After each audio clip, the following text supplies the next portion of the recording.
Perkenalkan, nama saya Patricia Lauren Manurung dengan NPM 2019-01-500-295. Saya salah satu mahasiswa Universitas Indraprasta PGRI, Prodi Bimbingan dan Konseling. Di sini saya akan mempresentasikan konsep dasar bencana dari konseling traumatik. Pengertian bencana. Bencana dapat didefinisikan dalam berbagai arti, baik secara normatif maupun pendapat para ahli. Menurut Undang-Undang Nomor 24 Tahun 2007, bencana adalah peristiwa atau rangkaian peristiwa yang mengancam dan mengganggu kehidupan dan penghidupan masyarakat yang disebabkan baik oleh faktor alam atau faktor non-alam maupun faktor manusia, sehingga mengakibatkan timbulnya korban jiwa manusia, kerusakan lingkungan, kerugian harta benda, dan dampak psikologis.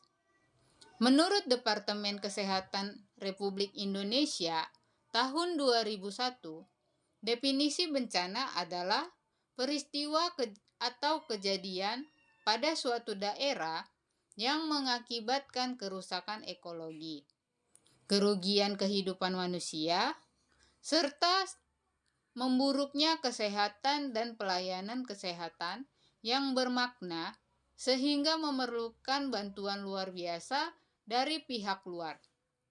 Sedangkan Heru Haryanto mengemukakan bahwa bencana adalah terjadinya kerusakan pada pola-pola kehidupan normal, bersifat merugikan kehidupan manusia, struktur sosial, serta munculnya kebutuhan masyarakat.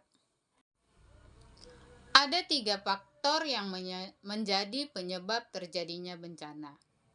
1, yaitu faktor alam, faktor non-alam, faktor sosial atau manusia. Secara umum, faktor penyebab terjadinya bencana adalah karena adanya interaksi antara ancaman atau hazard dan kerentanan atau vulnerability. Ada juga beberapa jenis-jenis bencana.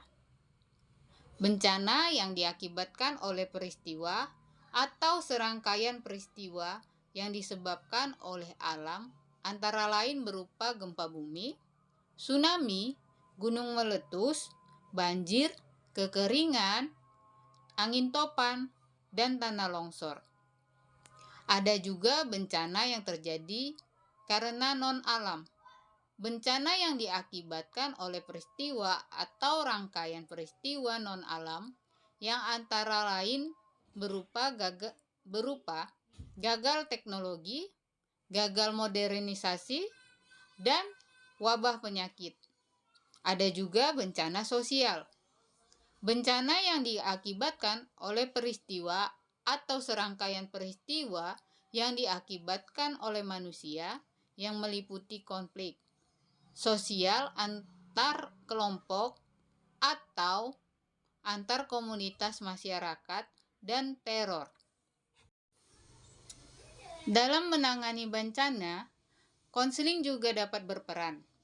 Masyarakat yang memerlukan layanan konseling komunitas seperti korban bencana alam yang bermasalah dengan psikologis serta tingkat sosial yang memacu untuk menjadikan ia semakin terpinggirkan.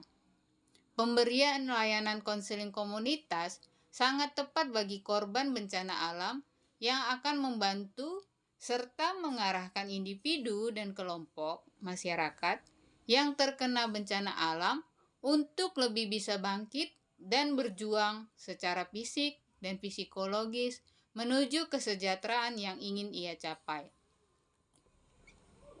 Melalui layanan konseling yang diberikan oleh konselor, diharapkan para korban bencana alam dapat memahami dan menerima kondisi dalam lingkungan secara objektif, positif, dan dinamis, mengambil keputusan sesuai dengan kondisi yang ada, melaksanakan kegiatan sesuai dengan keputusan yang diambil, serta merealisasikan diri sesuai dengan potensi yang dimiliki.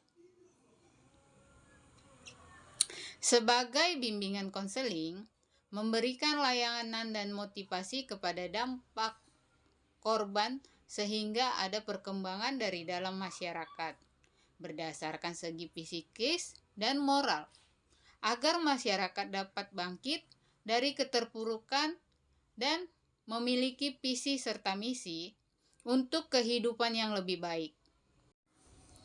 Tentunya konseling ini juga harus memiliki rasa empati dan jiwa sosial yang sangat tinggi, sehingga proses bimbingan konseling ini dapat berjalan dengan lancar.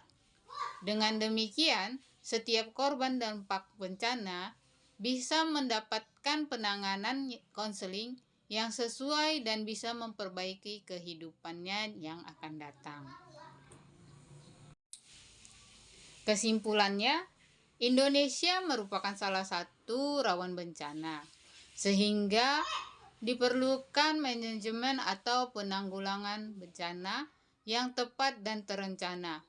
Manajemen bencana merupakan serangkaian upaya yang diliputi penetapan kebijakan bangunan yang berisiko timbulnya bencana, kegiatan pencegahan bencana, tanggap darurat, dan rehabilitasi. Manajemen bencana dimulai dari tahap pra-bencana, tahap tanggap darurat, dan tahap pasca bencana. Pertolongan pertama dalam bencana sangat diperlukan untuk meminimalkan kerugian dan korban jiwa. Pertolongan pertama. Dengan demikian, peran konselor juga dibutuhkan ketika ada bencana.